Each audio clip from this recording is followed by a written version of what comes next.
students, how are you? Welcome to the SST class. Children, today we'll start Geography chapter 3, Our Changing Earth, which is in your midterm syllabus. In this chapter, as it is clear by the name, we'll discuss about some changes which occurs on Earth due to certain factors. So let us start the chapter. Children, our Earth is not the same as it was many years ago. It keeps on changing due to various factors. Some factors may be man-made and some are natural. जिसकी वजह से जो अर्थ में changes होते हैं वो कुछ तो बहुत सडन होते हैं और कुछ बहुत टाइम लेते हैं, यानी कि काफ़ी सालों बाद हमें उनका पता चलता है.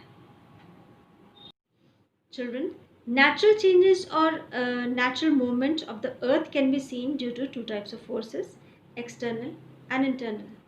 So the earth can be divided into two forces. Earth movement can be divided into two forces, endogenic forces and exogenic forces. पहले हम पढ़ेंगे endogenic. Endogenic means inside. So the moments which occurs or which take place inside the earth are called endogenic. They can further be divided into two types of movements, sudden and slow. जैसे कि मैंने पहले बताया, sudden movements वो movements होते हैं जिनका पता हमें एकदम से चल जाता है, जो कि अर्थक्वेक और वोल्केनोस की वजह से होते हैं. ये हम पढ़ेंगे अगली वीडियो में. आज हम पढ़ेंगे स्लो मूवमेंट्स. स्लो मूवमेंट्स वो मूवमेंट्स होते हैं जिनका पता हमें काफ़ी सालों के बाद पता चलता है. ऐसे मूवमेंट्स टेक्टोनिक प्लेट के मूवमेंट की वजह से होता है. चिल्ड्रन, अर्थ के अंदर मॉल्टन मैग्मा जो कि लिक्विड फॉर्म में है, यानी कि बहुत सारा ऐसा मटेरियल जो कि लिक्विड फॉर्म में है, हीट और प्रेशर की वजह से उस लिक्विड मैग्मा के ऊपर जो भी प्लेट्स होती हैं वो मूवमेंट में रहती हैं, लेकिन वो मूवमेंट बहुत स्लो होता है और हमें कई सालों के बाद इसका पता चलता है. टेक्टोनिक प्लेट्स के मूवमेंट को समझने के लिए आपके बुक में एक एग्जाम्पल एक्सपेरिमेंट दिया गया है. आप एक बर्तन में पानी लें और उसको गर्म करने के लिए स्टोव पर रख दें. उसके ऊपर एक कागज़ का टुकड़ा रख दें.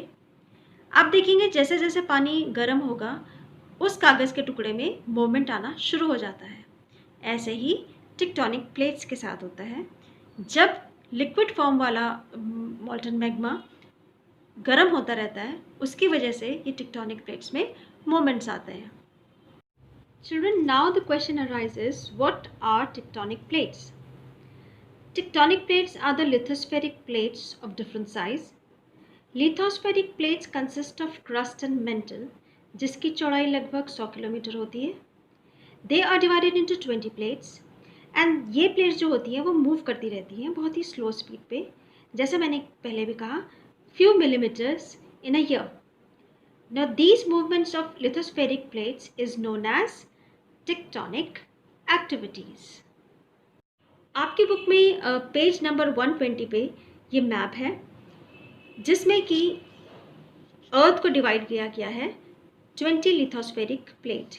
ये स्लिम रेड लाइन आप जो देख रहे हैं ये 20 लिथोस्फेरिक प्लेट्स हैं. Tectonic activities can be divided into 3 types: transform boundaries, divergent boundaries and convergent boundaries. इसको हम और अच्छी तरह से समझते हैं. इससे पहले ट्रांसफॉर्म बाउंड्रीज.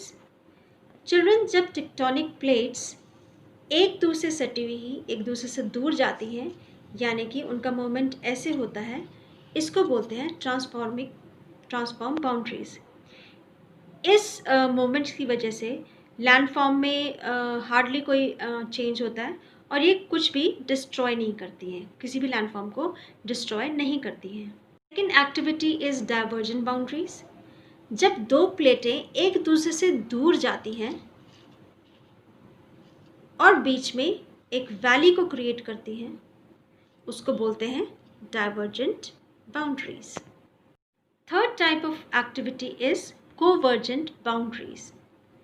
जब दो प्लेट्स एक दूसरे की तरफ आती हैं और उसकी वजह से वो एक दूसरे के ऊपर आ जाती हैं, उस मोमेंट को बोलते हैं कोवर्जेंट boundaries. That's all for today, children. Assignment related to today's video is uploaded in your school website. Complete it, but give a thorough reading to the chapter also. Thank you.